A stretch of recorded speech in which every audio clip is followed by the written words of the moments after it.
नमस्कार। आज मैं आपको सुनाने वाला हूँ महादेवी वर्मा जी द्वारा लिखी गई कथा गिल्लू। सोन जूही में आज एक पीली कली लगी है। इसे देखकर अनायास ही उस छोटे जीव का स्मरण हो आया जो इस लता की सघन हरितिमा में छिपकर बैठता था और फिर मेरे निकट पहुँचते ही कंधे पर कूदकर मुझे चौंका देता था। तब मुझे कली की खोज रहती थी, पर आज उस लघु प्राण की खोज है। परंतु वह तो अभी सोन जूही की जड़ में मिट्टी होकर मिल गया होगा।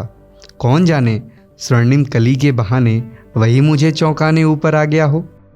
अचानक एक दिन सवेरे कमरे से बरामदे में आकर मैंने देखा दो कौवे एक गमले के चारों ओर चोंचों की छुआ छुअवल जैसा खेल खेल रहे थे।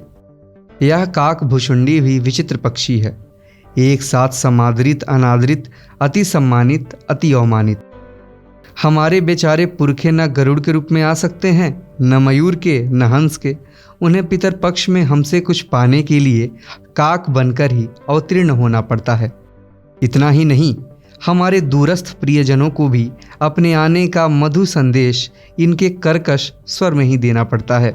दूसरी ओर हम कौवा और काँव काँव करने को अवमानना के अर्थ में ही प्रयुक्त करते हैं। मेरे काक पुराण के विवेचन में अचानक बाधा आ पड़ी, क्योंकि गमले और दीवार की संधि में छिपे एक छोटे से जीव पर मेरी दृष्टि रुक गई। निकट जाकर देखा, गिलहरी का छोटा सा बच्चा है जो संभवतः घोंसले से गिर पड़ा है और कौवे उसमें अपना सुलभ आहार खोज रहे हैं। काक दब्बे की चोंच के दो घाव उस लघु प्राण के लिए बहुत थे, अतः वह निश्चेत सा गमले में चिपटा पड़ा था। सबने कहा, कौवे की चोंच का घाव लगने के बाद यह बच नहीं सकता, अतः इसे ऐसे ही रहने दिया जाए। परंतु मन नहीं माना। उसे हौले से उठाकर अपने कमरे में लाई, फिर रुई से रक्त पोंछकर घाव पर पेनिसिलिन का मरहम लगाया। रुई की पतली बत्ती दूध से भिगोकर जैसे तैसे उसके नन्हे से मुंह में लगाई, पर मुंह न खुल सका और दूध की बूंदें दोनों ओर ढुलक गईं। कई घंटे के उपचार के उपरांत उसके मुंह में एक बूंद पानी टपकाया जा सका। तीसरे दिन वह इतना अच्छा और आश्वस्त हो गया था कि मेरी उंगली अपने दो नन्हे पंजों से पकड़कर नीले कांच के मोतियों जैसी आंखों से इधर उधर देखने लगा।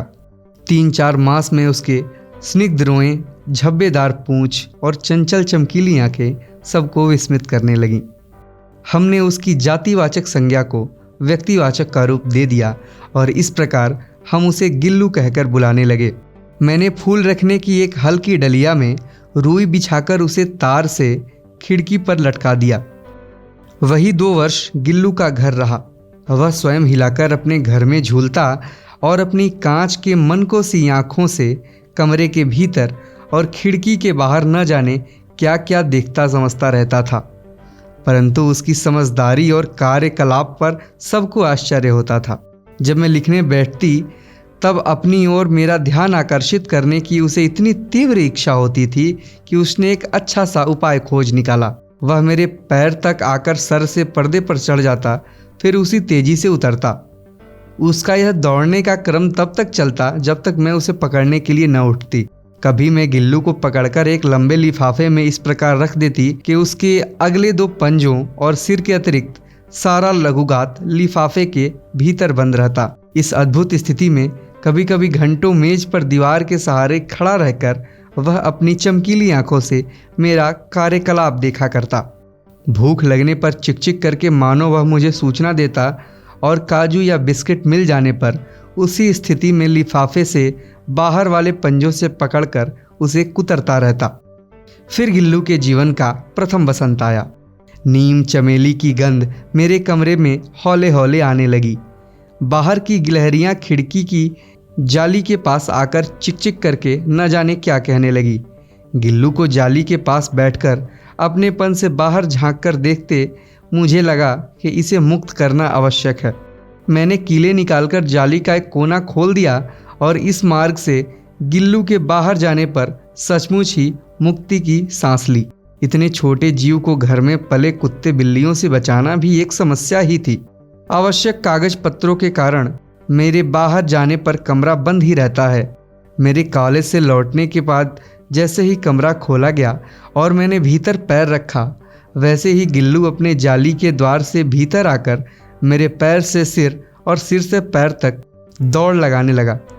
तब से यह नित्य का क्रम हो गया। मेरे कमरे से बाहर जाने पर गिल्लू भी खिड़की की खुली जाली की राह बाहर चला जाता और दिन भर गिलहरियों के झुंड का नेता बना हर डाल पर उछलता कूदता रहता और ठीक 4 बजे वह खिड़की से भीतर आकर अपने झूले में झूलने लगता। मुझे चौंकाने की इच्छा उसमें न जाने कब और कैसे उत्पन्न हो गई थी। कभी फूलदान के फूलों में छिप जाता, कभी पर्दे की चुन्नट में और कभी सोन जूही की पत्तियों में। मेरे पास बहुत से पशु पक्षी हैं और उनका मुझसे लगाव भी कम नहीं है, परंतु उनमें से किसी को मेरे साथ मेरी थाली में खाने की हिम्मत हुई है ऐसा मुझे स्मरण नहीं आता। गिल्लू इनमें अपवाद था। मैं जैसे ही खाने के कमरे में पहुंचती, वह खिड़की से निकलकर आंगन की दीवार, बरामदा सब पार करके मेज पर पहुंच जाता और मेरी थाली में बैठ जाना चाहता। बड़ी कठिनाई से मैंने उसे थाली के पास बैठना सिखाया, जहां बैठकर वह मेरी थाली में से एक एक चावल उठाकर बड़ी सफाई से खाता रहता। काजू उसका प्रिय खाद्य था और कई दिन काजू न मिलने पर वह अन्य खाने की चीज़ें या तो लेना बंद कर देता था या झूले से नीचे फेंक देता था। उसी बीच मुझे मोटर दुर्घटना में आहत होकर कुछ दिन अस्पताल में रहना पड़ा। उन दिनों जब मेरे कमरे का दरवाज़ा खोला जाता, गिल्लू अपने झूले से उतरकर दौड़ता और फिर किसी दूसरे को देखकर उसी तेजी से अपने घोंसले में जा बैठता। सब उसे काजू दे आते, परंतु अस्पताल से लौटकर जब मैंने उसके झूले की सफाई की तो उसमें काजू भरे मिले, जिनसे ज्ञात होता था कि वह उन दिनों अपना प्रिय खाद्य कितना कम खाता रहा। मेरी अस्वस्थता में वह तकिए पर सिरहाने बैठकर अपने नन्हे नन्हे पंजों से मेरे सिर और बालों को इतने हौले हौले सहलाता कि उसका हटना एक परिचारिका के हटने के समान लगता। गर्मियों में जब मैं दोपहर में काम करती रहती तो गिल्लू न बाहर जाता न अपने झूले में बैठता। उसने मेरे निकट रहने के साथ गर्मी से बचने का एक सर्वथा नया उपाय खोज निकाला था। वह मेरे पास रखी सुराही पर लेट जाता और इस प्रकार समीप भी रहता और ठंडक में भी रहता। गिलहरियों के जीवन की अवधि 2 वर्ष से अधिक नहीं होती, अतः गिल्लू की जीवन यात्रा का अंत आ ही गया। दिन भर उसने न कुछ खाया न बाहर गया। रात में अंत की यातना में भी वह अपने झूले से उतरकर मेरे बिस्तर पर आया और ठंडे पंजों से मेरी वही उंगली पकड़कर हाथ से चिपक गया जिसे उसने अपने बचपन की मरणासन स्थिति में पकड़ा था। पंजे इतने ठंडे हो रहे थे, मैंने जागकर हीटर जलाया और उसे उष्णता देने का प्रयत्न किया, परंतु प्रभात की प्रथम किरण के स्पर्श के साथ ही वह किसी और जीवन में जागने के लिए सो गया। उसका झूला उतार कर रख दिया गया है और खिड़की की जाली बंद कर दी गई है, परंतु गिलहरियों की नई पीढ़ी जाली के उस पार चिक चिक करती रहती है और सोन जूही पर बसंत आता ही रहता है। सोन जूही की लता के नीचे गिल्लू को समाधि दी गई है, इसलिए भी कि उसे वह लता सबसे अधिक प्रिय थी, इसलिए भी कि उस लघु गात का किसी वासंती दिन जूही के पीताभ छोटे फूल में खिल जाने का विश्वास मुझे संतोष देता है।